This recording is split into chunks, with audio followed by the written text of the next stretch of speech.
Hello and welcome to the interview. The biggest war in Europe since 1945 has prompted several countries to try to speed up their integration with the West.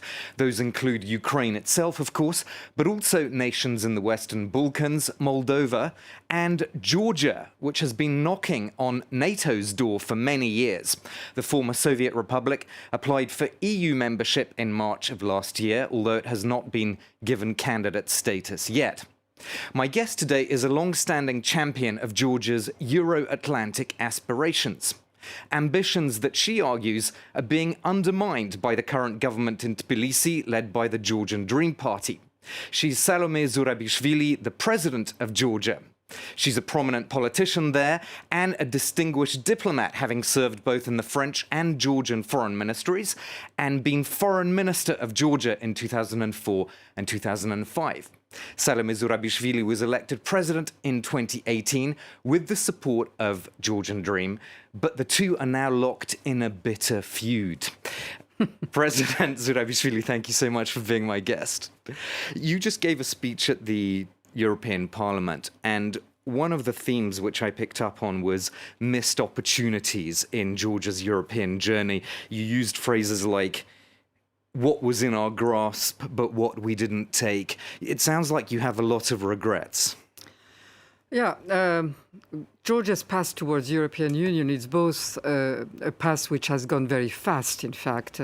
Not even a generation when people would have thought that it was impossible to have even a rapprochement with the European Union. It was a Soviet state coming out of 70 years of Soviet occupation and mentalities.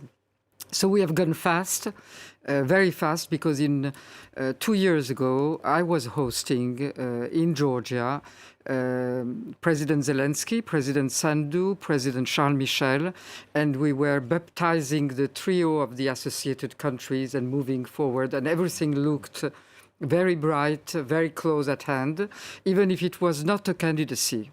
That was accelerated really by the war against Ukraine and by President Zelensky, incredible energy moving forward. And that's where I think that we had an additional chance given to us. And then we started losing those chances in the last 2 years. For example, not implementing the April agreement. That, I think, was one of the main lost opportunities at that point. It was very close again, and suddenly we start not implementing, saying we don't want it.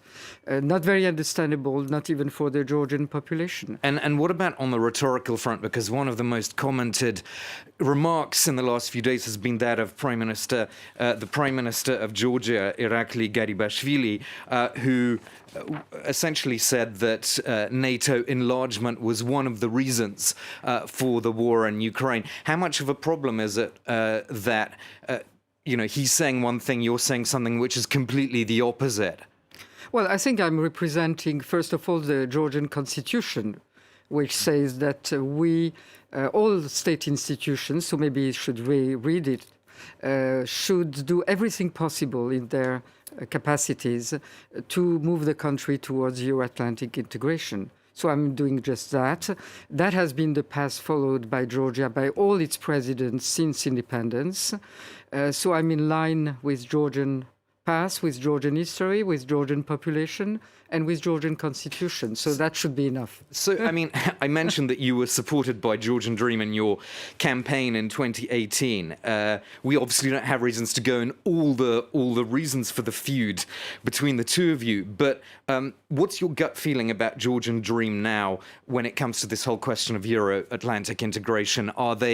Do you sense that they're somehow sitting on the fence to see what happens in Ukraine, what the ultimate outcome is? What's really going on? It's very difficult to explain, even for me or even for the observer on the political scene in Georgia. I think it's a mixture of some fear about seeing what's happening in Ukraine and not knowing whether Georgia would have the same capacity, and certainly we're not Ukraine. There is a preparation of the next elections. And some of the things that the European Union is asking in its recommendations are things that might make a full victory at the elections more difficult. And we are still, and that's probably what is the most difficult in Georgia, we're still, and none of the governments and parties until now that were in power have managed to renounce one-party power when they were in power. Not the previous ones, not this one. And we have to move to a coalition. And that's what is in line with the recommendations, because it will ask for more diversity, for more civil society engagement and all of that. And I think that there is frilosity on all sides. So direct flights have now resumed between Russia and Georgia, and provocation. A visa-free regime has been introduced. But a lot of Georgians do have family links in Russia. And there are people who might want to study there, to work there. No, that doesn't exist. Well, there's a Georgian diaspora in Russia. There is a Georgian diaspora that stayed there, that lived there and stayed there, but there is nobody that wants to go and study to Moscow from Georgia today. That I can guarantee. But those people that are living, they're the first one shocked by the reaction of the Georgian government, because they are living in Russia and they probably know Putin better than we do sometimes. And those Georgians living there, usually Russian citizens, some of them have dual nationality, and the Russians themselves, 780,000 of them came to Georgia in 1 year time. So that means that it's quite easy to come to Georgia without Russian flights. A direct link is better than an indirect. Yeah, but sometimes I don't have a direct link when I go to Brussels. I don't have a direct link to Washington. But when you say you don't want direct flights, I mean, I don't want Russian provocations to be played at this time and age when we are moving towards really the decision on the candidacy. And I'm sure that Russia, Putin is not concerned about whether the Georgians living in Russia can fly directly or not. He's not concerned about our well-being. Otherwise, he could just withdraw its troops from the two occupied territories. Last time I was at the European Parliament, there was a very visible protest in support for Mikhail Saakashvili, the former president of Georgia, someone that you worked with but fell out with in 2006. He also discovered I was independent. But a lot of people in the West are wondering, is the president of Georgia going to pardon him given the state of his health? And they tend to underline, I should say, the image damage that this whole situation is doing to Georgia and the West. Yeah, I know that, and I'm concerned about that, and I'm doing a number of things to alleviate this situation. But the damage that is done by the decisions taken by the government, and it's not really the pardoning, not pardoning that changes this damage.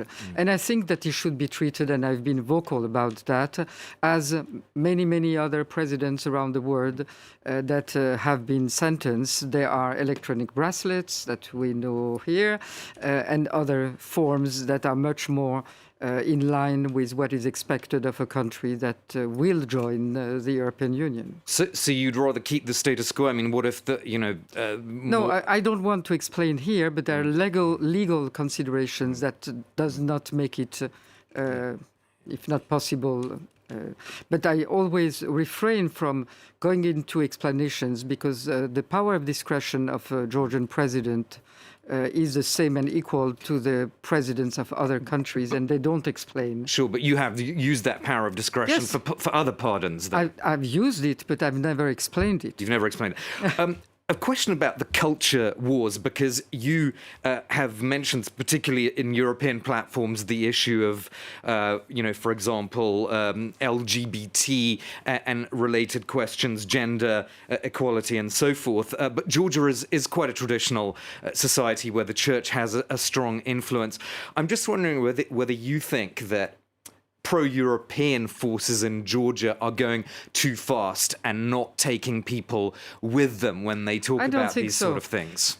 What people resent, it's a traditional country. What people resent is, and sometimes, again, this is enhanced by some forms of indirect Russian propaganda. They resent it when it looked like a propaganda, but otherwise, Georgia's culture and population are quite tolerant. So discrimination is not in their DNA, and that shows along the history. And one should not forget that every family in Georgia has someone that lives in the West, that has studies in the West, in Europe, basically. And so this society is changing also very, very fast. And when you have constantly 80% of the population that in the opinion polls is supportive of the European integration path, it means that all these attempts to affect this